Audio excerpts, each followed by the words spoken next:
Hai guys, Assalamualaikum warahmatullahi wabarakatuh. Kali ini aku mau review materi dari Manajemen Pemasaran Digital. Sebelumnya, kenalin namaku Dwi Purwanti dari Prodi Manajemen Universitas Teknokrat Indonesia. Jadi, di video ini aku mau review mengenai penyampaian pengalaman pelanggan secara online. Introduction, mengelola pengalaman pelanggan digital dalam suatu merek biasanya relatif mudah. Bisnis hanya perlu memiliki situs web dan buletin email. Selain penjualan display secara offline, mengintegrasikan toko secara online oriented harus menjadi prioritas utama bagi semua seller yang ingin menciptakan pengalaman belanja berdasarkan pengalaman dan tujuan. Digital Customer Experience, pengalaman digital total suatu merek mencakup kehadiran merek di berbagai platform, termasuk situs web desktop, situs dan aplikasi seluler, iklan di platform game, dan toko digital. Kualitas pengalaman digital didasarkan pada kombinasi faktor rasional dan emosional dalam menggunakan layanan online perusahaan yang mempengaruhi persepsi pelanggan terhadap suatu merek secara online. Menciptakan pengalaman digital yang efektif. Mengingat popularitas perangkat digital untuk mencari tahu tentang merek dan layanan, hal ini meningkatkan kemampuan untuk membuat dan mempertahankan kehadiran merek online yang efektif, menjadi bagian penting dari pemasaran digital. Conversion Rate Optimization atau CRO, meningkatkan keuntungan komersial dari situs transaksional melalui peningkatan konversi ke tujuan utama seperti penjualan, penawaran harga, pemesanan, atau prospek. CRO semakin banyak digunakan untuk perusahaan untuk meningkatkan kontribusi komersial kehadiran online ke bisnis. Merencanakan desain situs web dan mendesain ulang proyek. Merencanakan tugas utama pengembang. Yang pertama, pre-development task. Pendaftaran nama situs, memilih perusahaan hosting, pengaturan singkat, maksud dan tujuan dari adanya situs web. Discovery, analysis and design.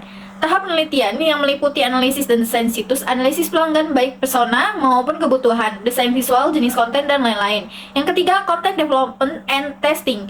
Mengembangkan situs untuk membuat prototype, integrasi sistem manajemen konten, integrasi database, kegunaan, dan pengujian kinerja. Yang keempat, publishing or launching the site of improvement. Pengujian yang perlu dilakukan sebelum sebuah web atau aplikasi diluncurkan, baik aplikasi baru maupun pembaruan. Yang kelima, pre-launch promotion or communication. Optimalisasi dari search engine tidak serta-merta memberikan visitabilitas yang sama. PR perusahaan perlu melakukan promosi juga. Kemudian, Agile Software Development. Yang pertama ada Discovery or Analysis, memahami persyaratan audiens situs dan persyaratan bisnis yang ditentukan oleh strategi bisnis dan pemasaran, dan masukkan komentar dari prototipe sebelumnya. Yang kedua, Design, menentukan fitur berbeda dari situs yang akan memenuhi persyaratan pengguna dan bisnis seperti yang diidentifikasi selama analisis. Yang ketiga, Develop, pembuatan halaman web dan konten dinamis situs web. Yang keempat, Test and Review, pemeriksaan terstruktur dilakukan untuk memastikan bahwa berbagai aspek situs memenuhi persyaratan asli dan berfungsi dengan benar. Agile Software Development, pendekatan berulang untuk mengembangkan perangkat lunak dan fungsionalitas situs web dengan penekanan pada komunikasi tatap muka untuk mendapatkan, menentukan, dan menguji persyaratan. Scrum adalah metodologi yang mendukung Agile Software Development berdasarkan sprint 15-30 hari untuk mengimplementasikan fitur dari produk backlog. Scrum mengacu pada pertemuan status proyek harian selama sprint. Scrum melibatkan pemangku kepentingan termasuk Scrum Master yang secara efektif merupakan manajer proyek, pemilik produk yang mewakili pemangku kepentingan seperti pemilik bisnis dan pelanggan, serta tim Scrum yang mencakup pengembang. DevOps adalah prinsip atau pola pikir pendekatan pengembangan sistem yang melibatkan hubungan kolaboratif antara pengembang, developer, dan tim operasi (operations) dengan tujuan mengurangi waktu penerapan dan frekuensi pembaruan sistem dan meningkatkan stabilitasnya.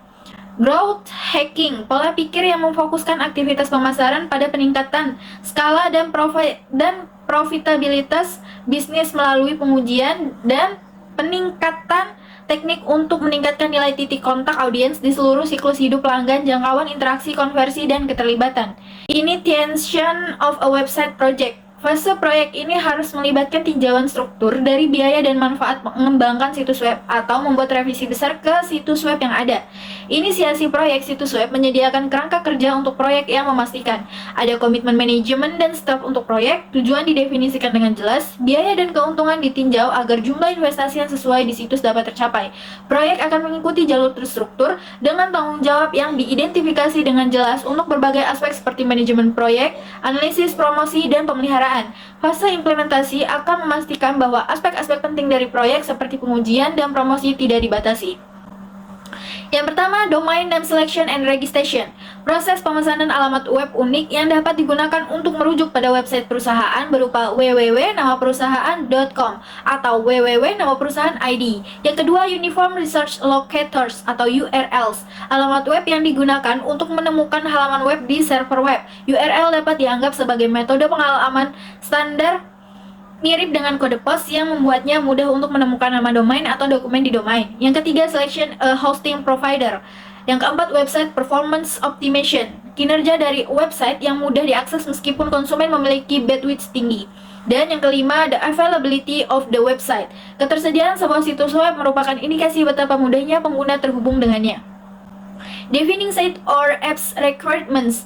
Fase penemuan atau analisis melibatkan penggunaan berbagai teknik riset pemasaran untuk mengetahui kebutuhan bisnis dan audiens, baik itu situs web, situs seluler, aplikasi, atau laman sosial perusahaan. Kebutuhan ini kemudian dapat digunakan untuk mendorong desain dan konten situs web. Yang pertama, business requirements, usability requirements, web accessibility requirements, localization, reviewing competitors' websites, designing the information architecture, card sorting, blueprint, widget frames, dan landing page. Business requirements dengan fokus pada desain yang berpusat pada pengguna. Ada resiko bahwa persyaratan bisnis untuk mencapai hasil pemasaran mungkin terpinggirkan. Marketing-led site design diinformasikan oleh tujuan dan taktik pemasaran. Desain akan dipengaruhi oleh customer acquisition, customer conversion, customer retention, service quality, dan branding. Persuasion marketing menggunakan elemen desain seperti tata letak, salinan, dan tipografi bersama dengan pesan promosi untuk mendorong pengguna mengikuti jalur tertentu dan tindakan tertentu. Usability requirements, pendekatan desain situs web yang dimaksudkan untuk memungkinkan penyelesaian tugas pengguna. Usability dalam konsep yang dapat diterapkan pada analisis dan desain berbagai produk yang menentukan seberapa mudah produk tersebut digunakan. Dalam praktiknya, usability melibatkan dua aktivitas utama. Yang pertama, expert review, sering dilakukan pada awal proyek desain ulang sebagai cara untuk mengidentifikasi masalah dengan desain sebelumnya. Yang kedua, usability testing, meliputi mengidentifikasi pengguna situs dan mengidentifikasi tugas-tugas umum. Meminta pengguna situs untuk melakukan tugas tertentu seperti menemukan produk atau menyelesaikan pesanan. Mengamati apa yang pengguna situs lakukan dan bagaimana tingkat keberhasilannya. Kemudian, web accessibility requirements adalah pendekatan desain situs yang dimaksudkan untuk mengakomodasi penggunaan situs dengan menggunakan browser dan pengaturan yang berbeda. Contohnya, tunanetra dan pengunjung dengan disabilitas lain termasuk kontrol motorik, kesulitan belajar, dan pengguna tunarungu. Ini tentang mengizinkan semua pengguna situs web untuk berinteraksi dengannya terlepas dari kecacatan yang mereka miliki atau browser web atau platform yang mereka gunakan untuk mengakses situs. Kemudian, localization adalah penyesuaian informasi situs web untuk masing-masing negara. Aspek lebih lanjut dari customer centricity untuk desain situs web adalah keputusan apakah akan memasukkan konten tertentu untuk negara tertentu. Ini disebut sebagai pelokalan. Sebuah situs mungkin perlu mendukung pelanggan dari berbagai negara dengan different product needs, language difference, dan cultural difference. Kemudian, blueprint menunjukkan hubungan antara halaman dan komponen konten lainnya dan dapat digunakan untuk menggambarkan sistem organisasi, navigasi, dan pelabelan.